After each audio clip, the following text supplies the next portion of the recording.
You're in a crossfire between two teams. What should you do? The way that, you know what, low key, this is a good time to open up Microsoft Paint. Sorry if anyone's about to get flashbanged by this. Sorry about that. When I am in between two teams. Whoops. Red. When I'm in between two teams, and maybe I'm focusing this team here, right? And we're doing damage, we're shooting our gun and stuff, and then some other team, pulls up, and then they start thirding us. They start shooting us in the back. The way that I'm constantly kind of preaching in my own coaching sessions and what I'm in general just kind of talking about, hold on, what's the brush that I'm looking for? A thicker brush. There we go. What I'm always constantly preaching, what I'm always constantly saying is there's really two ways that you can look at taking a situation like this.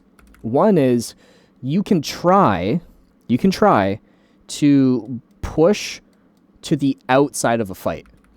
So think of it, I'm going to actually restart everything here. Picture it like this.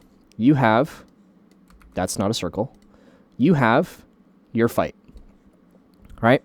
The more that you fight, or rather, as the fight kind of progresses, you can think of it as there's layers to a fight. There's layers to a battlefield, right? So first layer here is going to be pretty safe.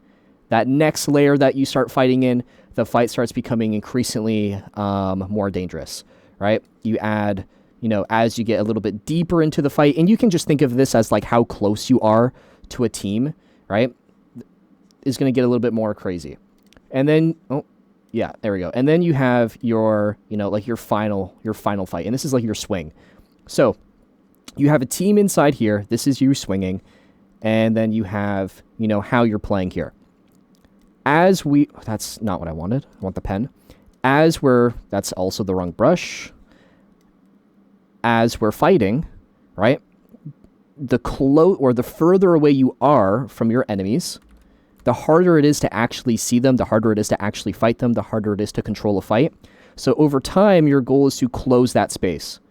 The more that you close space, the easier it is to see your opponents, the easier it is to do the things that you want to do. Swing, get side angles on people, do different things, right? Think of it like this. Let's just say you want to get this side angle on your opponent. Well, the further away you are, the more you have to work for that. The closer you are, the easier it is to do those kind of things.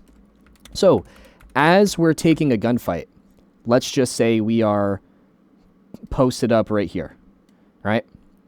Our enemy is right here. As we're taking this fight, another team pulls up and they start thirding us right here.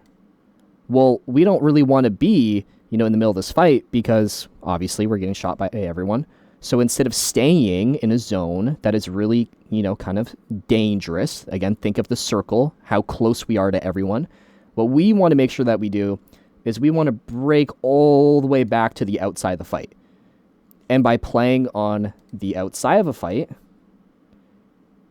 everyone is a lot further away from you. It's a lot easier to manage what's going on because the closer you are, the easier it is to take fights, the easier it is to get fought. The further you are, the easier it is to avoid fights, or the easier it is to kind of just look at everything that's happening.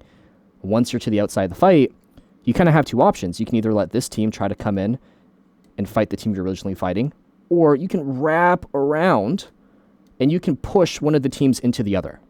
So if you're finding that in general you're getting, you're getting thirded a lot, practicing getting to the outside of the fight, wrapping around and pushing that team, or not necessarily even pushing them, but just kind of pressuring them towards the other team. If you push them, well, guess what? Now you're in a face-to-face fight and there's another team close, they third you. So you're really just trying to pressure them, be shooting, cause damage, and then off of, reasonable advantages, you can push up. Maybe you get a knock, you can play a little bit more aggressive, you can work your way out a little bit more, but you're not just going to get to the outside and then just go full swing again, because now you're right back to where you started. That was the first way. I know that was a mouthful, and that's probably giving you an aneurysm just listening to the shit I have to say.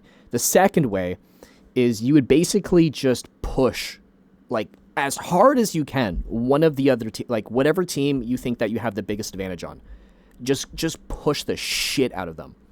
You're either going to blow right past them and you're just going to get to the outside of the fight by kind of like moving through them, or you're just going to steamroll that team because they maybe weren't expecting a push and you just fuck them up, and now you only have to worry about the third party in because you know that they're there, you're somewhat aware for it.